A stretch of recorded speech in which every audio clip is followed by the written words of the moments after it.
Hello YouTube. I'm going to try to do a review I see there isn't too many of on YouTube, and that is reviews of the Zippo Contempo butane lighter, which was introduced by Zippo in 1985. Now, these lighters came in a standard and a trim. The trim being more for a lady. I would say they were directed more towards a woman's lighter, and the standard being a man's.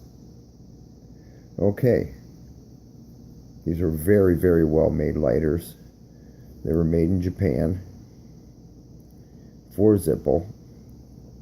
They were their very first butane lighters. And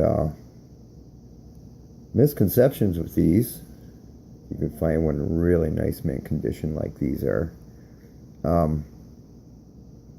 is bad butane. Dirty butane. I can't stress enough on how to go out and get yourself original premium Zippo butane. I have found that the Ronson Ultra butane fuel is okay too. If that's all you can find, this will work. It's pretty good. It doesn't seem to cause any valve issues for any of my lighters. But this I do recommend more than anything is the original Zippo. Zippo lighter uses Zippo butane. Okay, some of the issues people have with these lighters is the fuel level, and there's no way to change the positions of these plus and minus here on this adjuster. And after years of use, or after years of sitting, dirty butane, whatever it may be,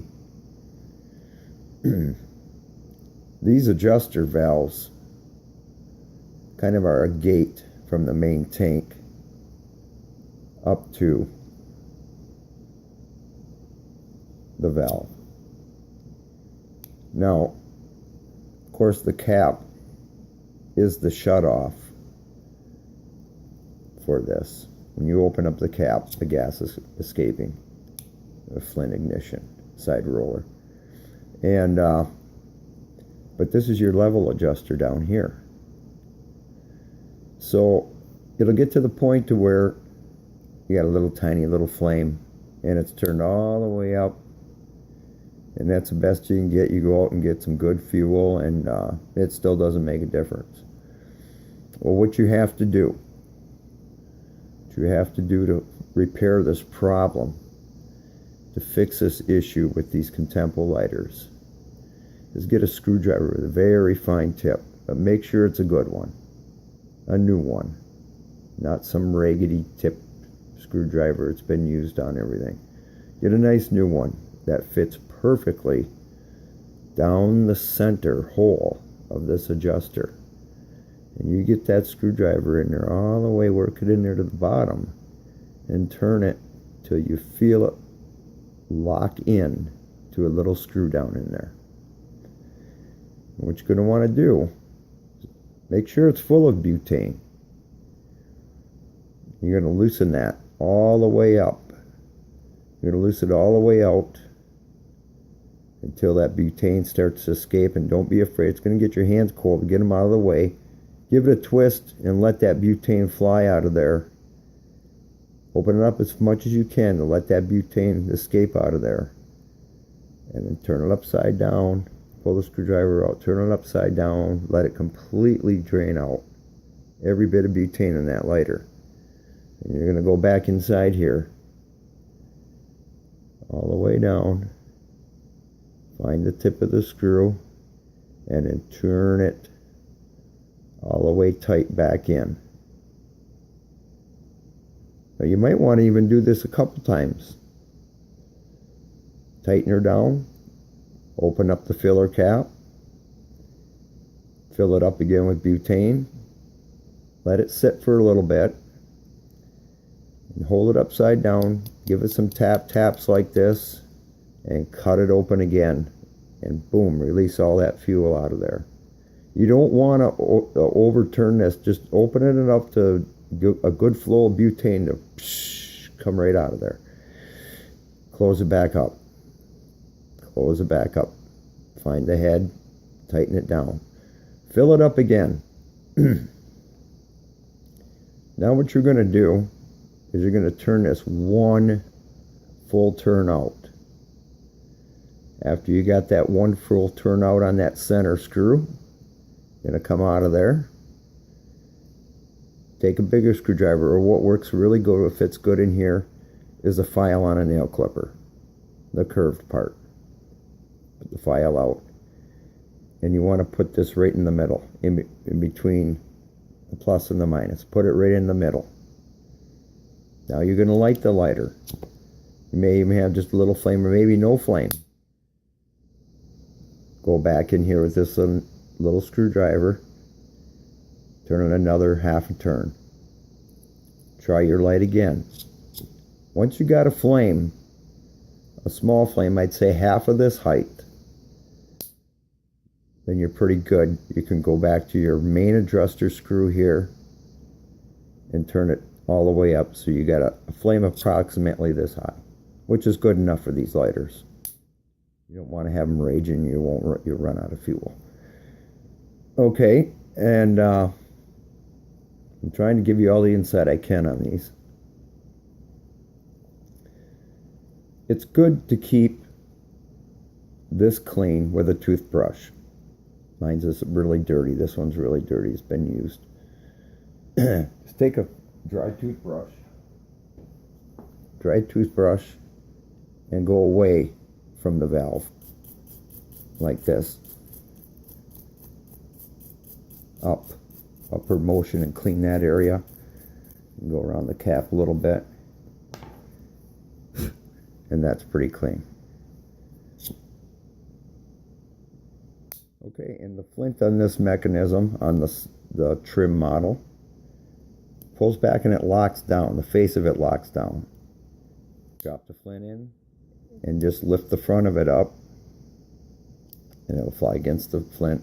Very easy flint change in this trim model. And yeah, and what that'll do, that will get rid of all of these built up contaminants that are down in it, and that's what causes these to have such a low flame, and you can't get any flame out of them. You got to purge out that dirty fluid, purge out that dirty butane, readjust this flame adjuster down here from the inside, and that'll I had to do that with this one. This is brand spanking new, never has been lit. I paid $150 from a gentleman on eBay, and I couldn't believe that one of these was sitting and never had been lit. Well, it's been lit now because I've been using it. I used it for the last couple days here, and give it a little cleanup. And this one here needed this procedure done to it. The flame was only about half of that height, and it was all the way up on the main adjuster. So it is all the way up on the main adjuster now, but it's twice that high. I have the option to turn that down a little bit. And of course you can go a little bit higher than that with the adjuster, but like I say, you want to keep it to a moderate level, enough to light a cigarette or whatever you're lighting, and last you at least a week on the butane in there.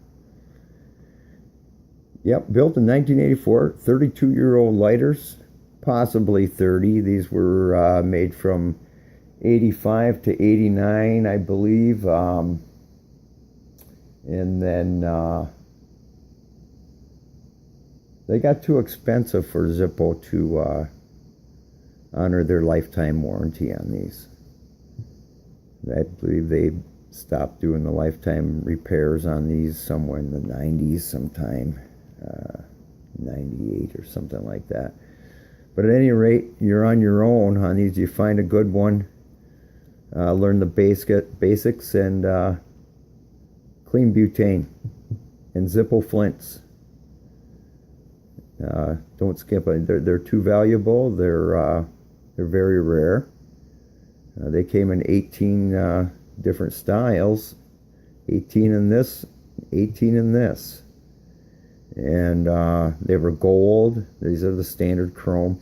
They came in gold with a tortoise enamel with cartouche on there for initials, and like this one here. And they came in a burgundy, kind of a burgundy marble. But these are my favorites here, the chrome. This would be called the louvered chrome standard model. This one would be called the trim. I believe it is a they call it a barley, or a that could be a louvered trim as well. I'm not quite sure on the designation on this model. What was nice is the trim had the angled cuts on the flint roller, which is kind of unique, give it a real nice look, whereas the standard had the straight cuts in the flint roller. But the craftsmanship put into these cases was second to none. It was so perfectly machined cases. That was their whole objective, is to get to where you couldn't determine the seam on these barely from a distance. Very uniform cases, and very well made. They're heavy. I believe they are brass, solid brass underneath the triple chrome plating on these. This has had a lot of hand wear, and you start to feel just a slight pitting there in the finish, and where it's starting to lose its shine. I would be inclined to believe that these are brass with a nickel and then a triple chrome, something along those lines. So there you go, folks. They're fingerprint magnets. Being they're so shiny, got to keep them really clean. Kind of hard to get by that, but there you go. The Zippo Contempo, no longer made. 32 years ago they began making these, and they made them for 4 years. Just can't find things like that these days. Hope it helps somebody out who owns these or collects them.